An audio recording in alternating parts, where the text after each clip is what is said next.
20 अक्टूबर 1969। बिंदु और सिंधु की स्मृति से संपूर्णता। आज किस संगठन में बाप दादा आए हैं? आज के संगठन को क्या कहेंगे? आज का संगठन है ज्ञान सूर्य और सितारों का। हर एक सितारा अपनी अपनी चमक दिखाने वाला है। बाप दादा हर एक सितारे की चमक देखने के लिए आए हैं। आप सभी इस भट्ठी में आए हो तो अपने को क्या बनाने के लिए आए हो? मालूम है भट्ठी से क्या बनकर निकलना है?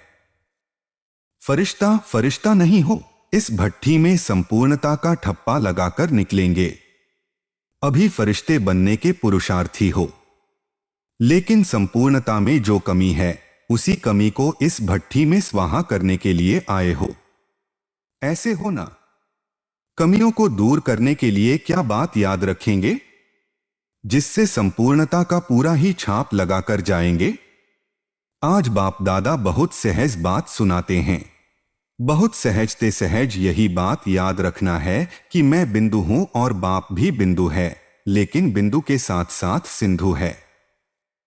तो बिंदु और सिंधु यह बाप और बच्चे का परिचय है। दो शब्द भी अगर याद रखो तो संपूर्णता सहज आ सकती है। स्कूल में छोटे बच्चों को जब पढ़ाते हैं तो पहले फले क्या सिखलाते हैं? पहले तो बिंदु ही लिखेंगे, फिर आगे बढ़ते हैं तो एक व अल्फ सिखलाते हैं। तो यह भी एक बिंदु। फिर आगे बढ़ते हैं तो बिंदु की याद और एक, उस एक में ही सभी बातें आ जाती हैं। एक की याद और एक रस अवस्था, एक की ही मत और एक के ही कर्तव्य में मददगार। अगर एक एक बात ही याद रखें तो बहुत ही अपने को आगे बढ़ा सकते हैं। सिर्फ बिंदु और एक, उसके आगे विस्तार में जाने की दरकार नहीं। विस्तार में जाना है तो सिर्फ सर्विस प्रति। अगर सर्विस नहीं तो बिंदु और एक, उसके आगे अपनी बुद्धि को चलाने की इतनी आवश्यकता नहीं है। सिर्फ यही बातें याद रखो तो सहज संपूर्णता को पा सकते हो। सहज है व मुश्किल है। सहज मार्ग है, लेकिन सहज को मुश्किल कौन बनाता है? संस्कार, यह संस्कार भी उत्पन्न क्यों होते हैं? सिर्फ अपनी विस्मृति इन सब बातों को उत्पन्न करती है। चाहे पिछले संस्कार, चाहे पिछले कर्म बंधन, चाहे वर्तमान की भूलें, जो भी कुछ होता है उनका मूल कारण अपनी विस्मृति है। अपनी विस्मृति के कारण यह सभी व्यर्थ बातें सहज को मुश्किल बना देती हैं। स्मृति रहने से क्या होगा? जो लक्ष्य रख करके आए हो, स्मृति संपूर्ण, विस्मृति असंपूर्ण। विस्मृति है तो बहुत ही विघ्न है, और स्मृति है तो सहज और संपूर्णता। दो बातें सुनाई, अगर इस स्मृति को मजबूत करते जाओ तो विस्मृति आपे ही भाग जाएगी। स्मृति को छोड़ेंगे ही नहीं तो विस्मृति कहां से आएगी? सूर्यास्त हो जाता है तब अंधियारा हो जाता है। सूर्यास्त ही ना हो तो अंधियारा कैसे आवे? वैसे ही अगर स्मृति का सूर्य सदा कायम रखेंगे तो विस्मृति का अंधियारा आ नहीं सकता। यह अलौकिक ड्रिल जानते हो? वैसे भी अभी वह जो ड्रिल करते हैं वह तंदुरुस्त रहते हैं। तंदुरुस्ती के साथ साथ शक्तिशाली भी रहते हैं। तो यह अलौकिक ड्रिल जो जितनी करता है उतना ही तंदुरुस्त, अर्थात माया की व्याधि नहीं आती और शक्ति स्वरूप भी रहता है। जितना जितना यह अलौकिक बुद्धि की ड्रिल करते रहेंगे उतना ही जो लक्ष्य है बनने का वह बन पाएंगे। ड्रिल में जैसे ड्रिल मास्टर कहता है वैसे हाथ पांव चलाते हैं ना।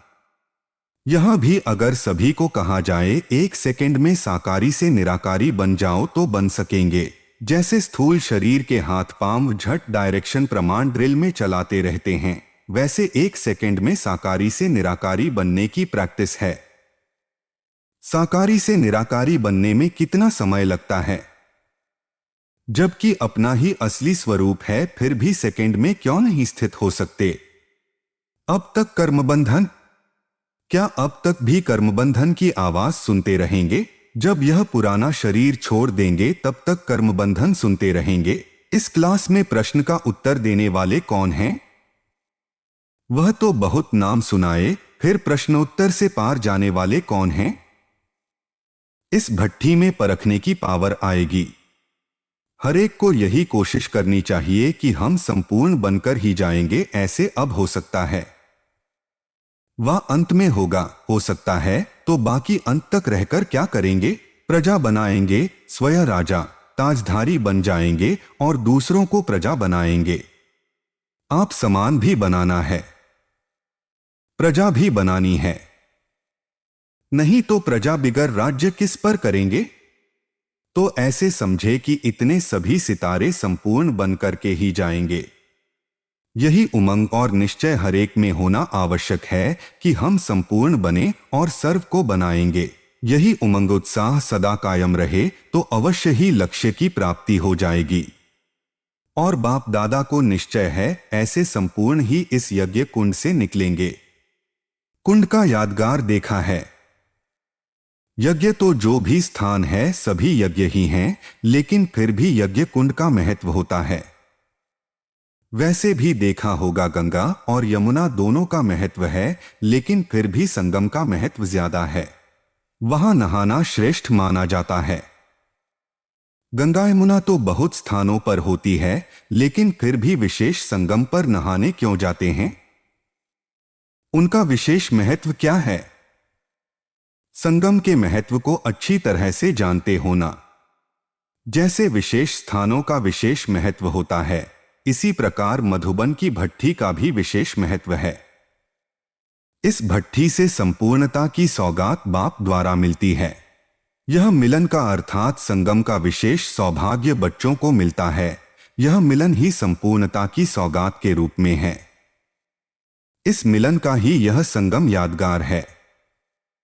तो यह मिलना ही संपूर्णता की सौगात है।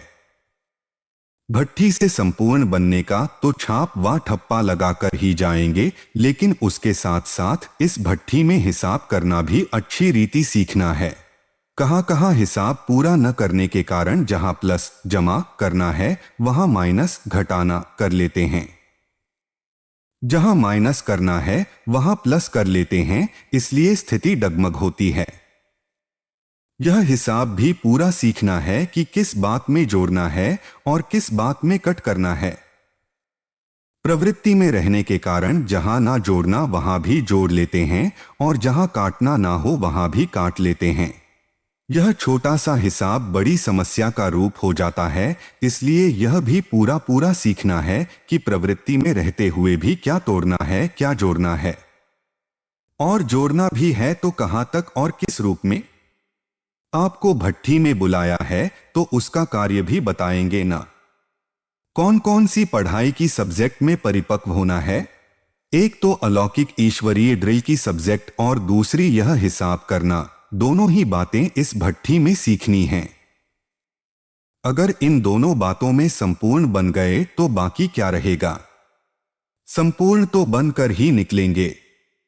खुद तो बन जाएंगे, लेकिन औरों को बनाने का कार्य भी बाकी रहेगा। इसी निमित्त ही जाना है। संबंध के कारण नहीं जाना है, लेकिन सर्विस के निमित्त जाना है। जाना भी है तो सिर्फ सर्विस के निमित्त। जहां भी रहो लेकिन अपने को ऐसा समझकर रहेंगे तो अवस्था न्यारी और प्यारी रहेगी।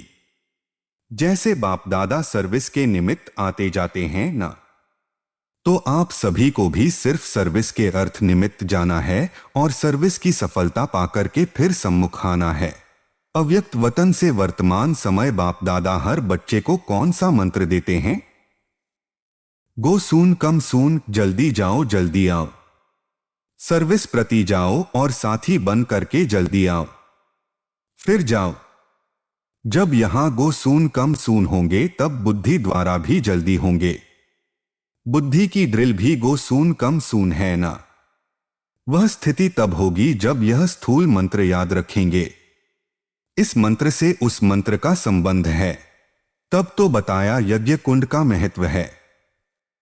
यहां आपको सौगात के रूप में मिलती है, वहां पुरुषार्थ रूप में। तो यज्ञ कुंड का विशेष महत्व हुआ ना। यहां वरदान वहां मेहनत। जब वरदान मिल सकता है तो मेहनत क्यों करते हैं? इस यज्ञ कुंड से भाषा बोलना भी सीख कर जाना है।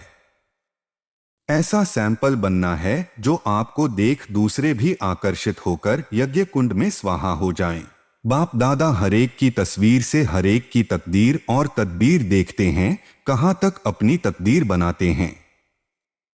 आप भी जब किसको देखते हो तो हरेक की तस्वीर से उनकी तदबीर, उनके पुरुषार्थ का जो विशेष गुण है वही देखना है। हर एक के पुरुषार्थ में विशेष गुण जरूर होता है, उस गुण को देखना है।